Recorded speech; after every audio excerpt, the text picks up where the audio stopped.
சிவா, சிவா, என்ன மாப்பிள்ள மாதிரி முகத்துல ஒரு சிரிப்பு, மனசுல சந்தோஷம், எல்லாமே எனக்கு தெரியுதே. ஏதோ கனவுல மிதக்குறீங்க, கரெக்டா? அது வந்து டோன்ட் வரி சிவா. வர்மாவை கண்டுபிடிச்சதுக்கு அப்புறம் நானே உங்களுக்கு ஒரு நல்ல பொண்ணா பார்த்து கல்யாணம் பண்ணி வைக்கிறேன். சாரி சாரி சாரி சாரி, நீங்க லவ் பண்ற பொண்ணே பார்த்து கல்யாணம் பண்ணி வைக்கிறேன், ஓகேவா?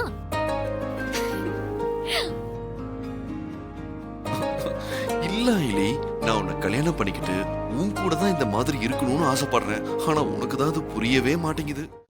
இன்றே டவுன்லோட் செய்து உங்கள் ஃபேவரட் ஷோக்களை என்ஜாய் பண்ணுங்க.